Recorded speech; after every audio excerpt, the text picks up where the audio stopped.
I think Okay, so. cool. Well, so for those of you who are watching maybe for the first time, we like to do a recap of what happened in the episode before we actually dive into the actual discussion on the show. And if you're here watching just this little segmented clip that we peel out into its own video, down in the episode description, we have a link to the entire video where we talk about everything exciting that happened in the show. And especially if you have an opinion on what happened in the show, you have a thought, a theory, maybe even a connection we didn't consider, definitely go back to that original video and drop it in the comments below. We so appreciate that. So, yes, please.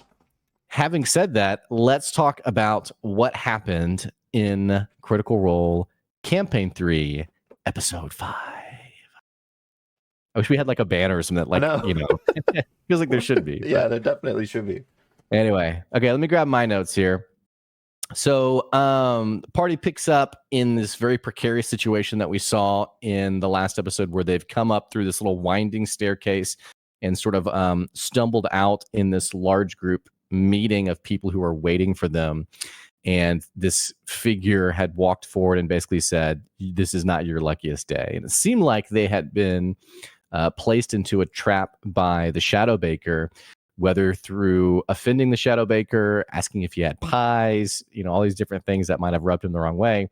And that is actually confirmed to be the case, by the way, that he was offended and gave them the wrong password to effectively screw them over. And this half-elven person who identifies himself, he says, "I'm not the leader," but he does say, "I am taking leadership of what's happening right here." Basically declares himself as a person by the name of Yash Mangle, and additionally also informs the party that this is, in fact, the Hubat Corsairs, and they've stumbled across one of their hideouts. Also mentions that they don't all just stand around waiting for people to come through this hatch, which we wondered about, but that they were actually having a meeting before like people started coming up, and so people start like eating like sandwiches and like, okay, let's go back to our, you know, whatever we're doing. Well, Yash points out that, hey, you have found one of our hideouts, so we're going to need some collateral to make sure you don't double cross us. So he asks 3 of the party members to name one person close to them, and where they may be found. They have Yash has this little sort of bookkeeper type person who's writing down these names as they're said. So Imogen names her father. Didn't catch the name. I think Will said maybe it was Robert or something. I think it started with an R, but I wasn't able to catch it in the moment. Yeah. So names her father back in Galvan, I think, is where she says he is. And they write that name down. Ashton thinks for a moment, and then he says, "All right, fresh cut grass." And fresh cut grass is like, "Oh, are you kidding me? That's so nice of you. Like, wow, I can't believe it." And, you know, even Yash is like, "Oh, yeah, cool. But by the way, you're going to be dead if you double cross us." And he's like, "Oh, okay, cool."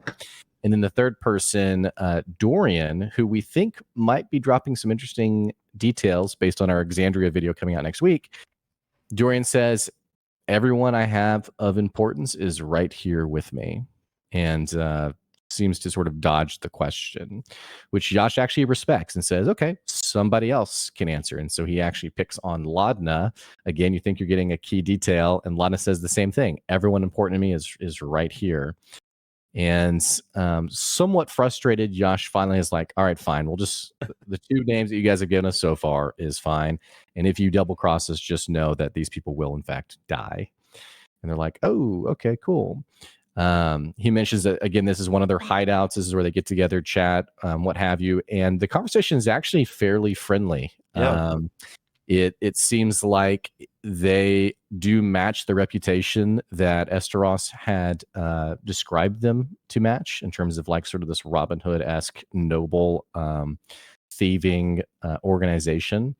And so it's a very friendly conversation, and they want to know about Duggar. And it's also at this point where there's this weird joke about calling him Duggar or Duggar. Feels like names always have a double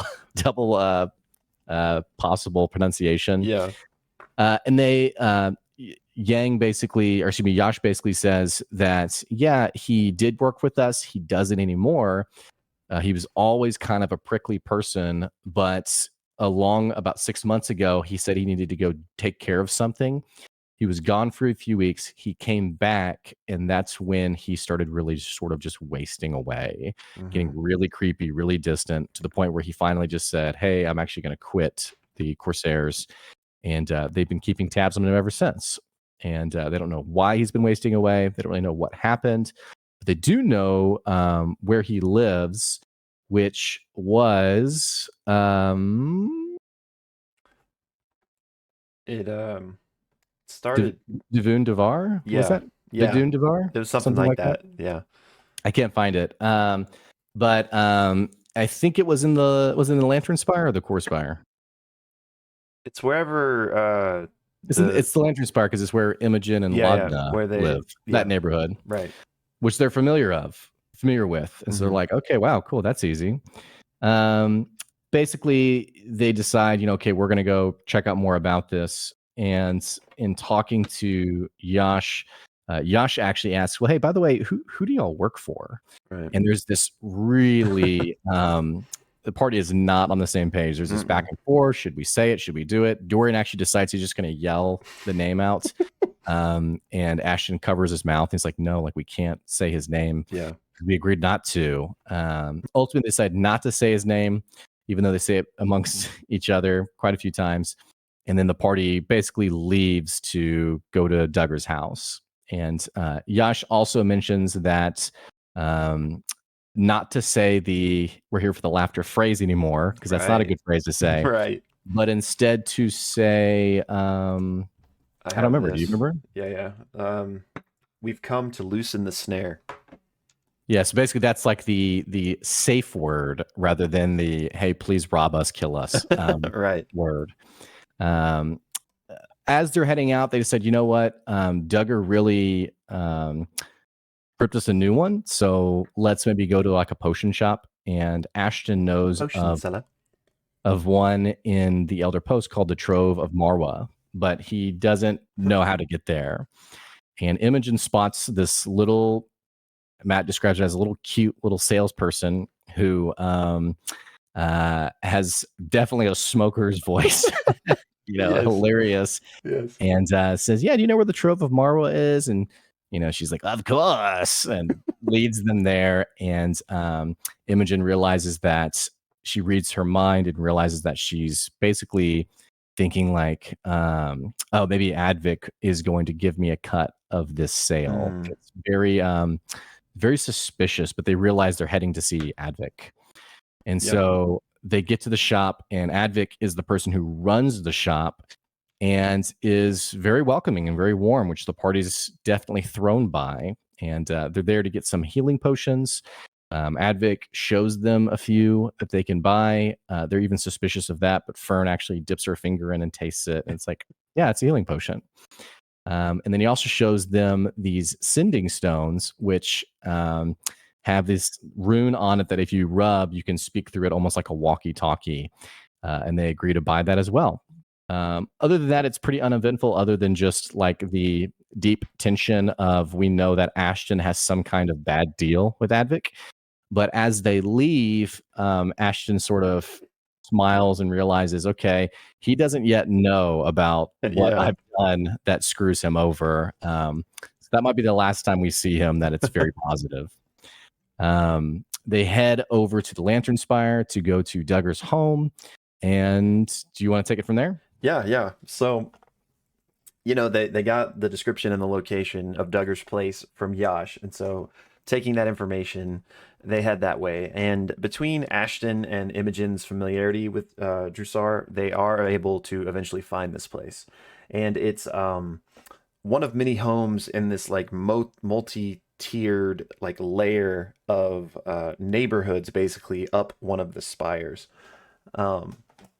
So they go and walk up to it, and they're trying to figure out, all right, what do we do now?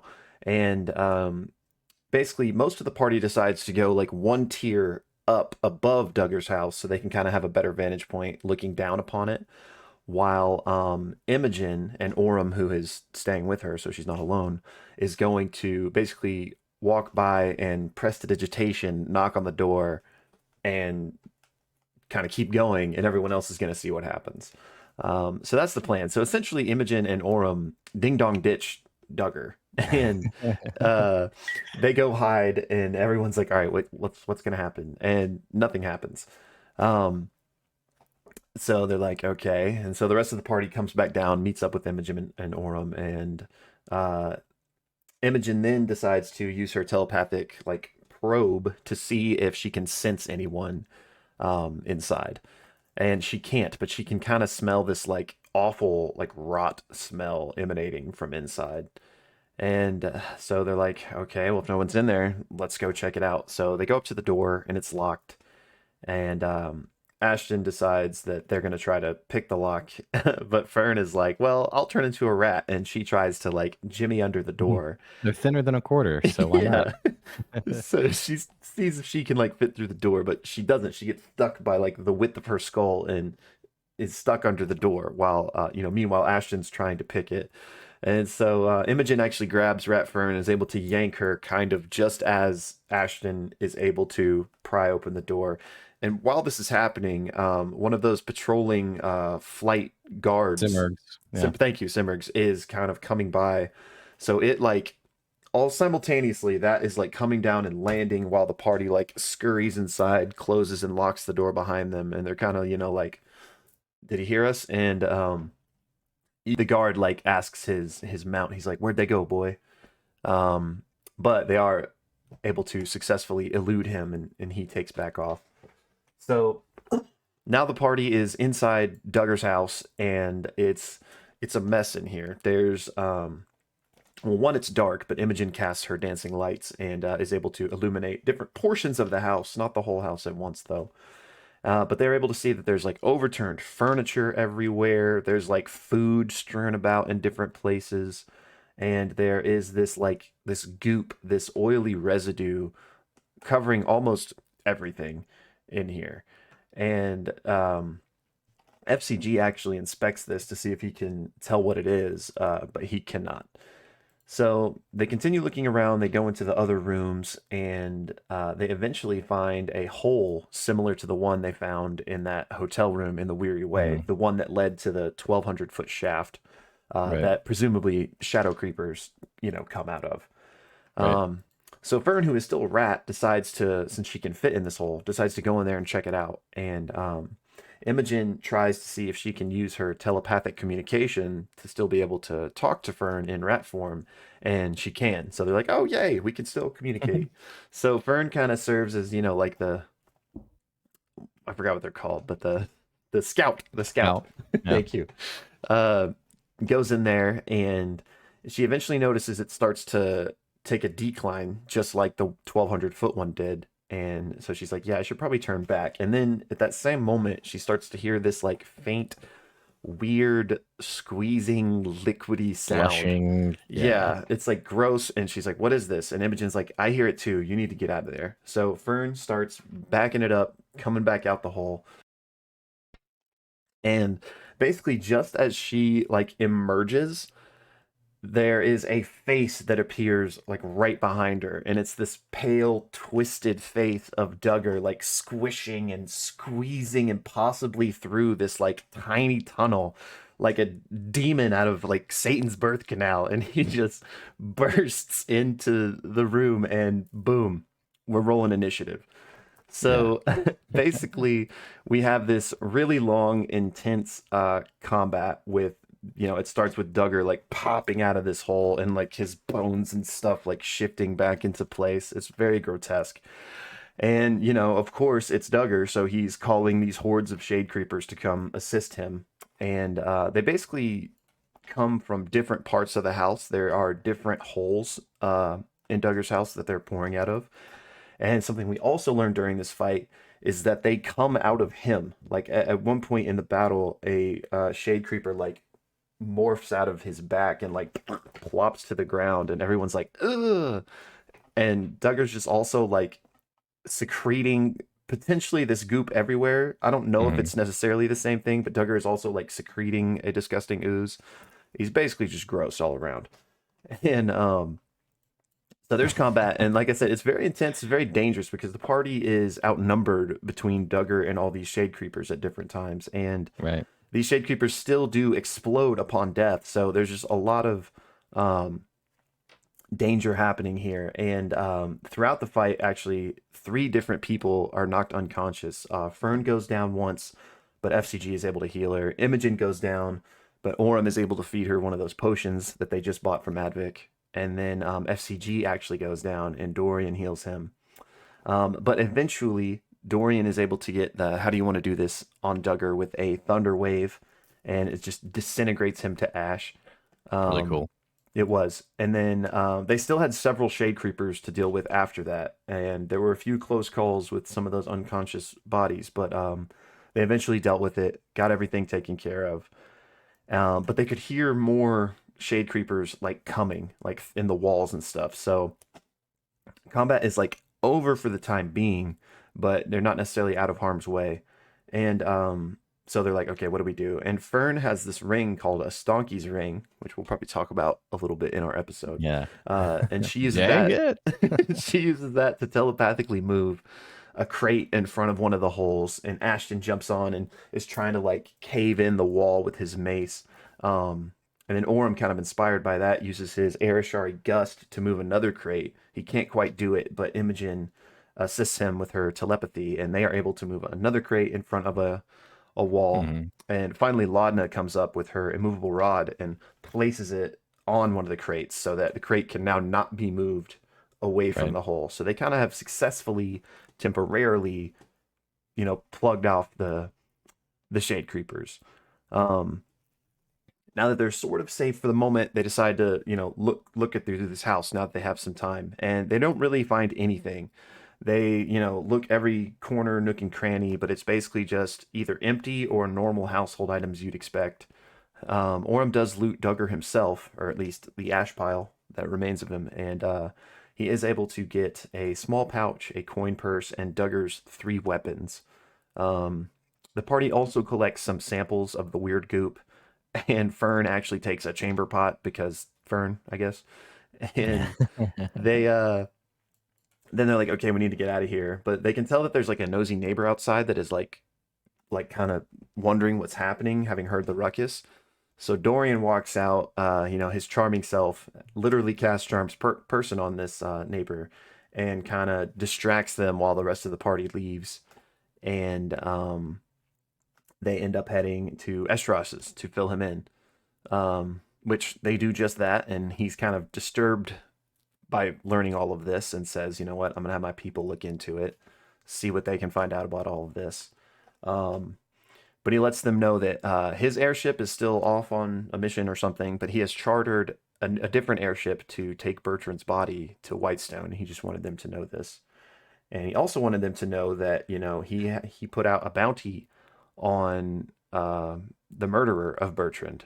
Bertrand, who was, and these are his words, the hero of Vasselheim and pseudo member of Vox Machina. Like his killer deserved to be caught, and so put this bounty out on it. And the party like doesn't really feel right taking it, but Estros insists, and they do, and it.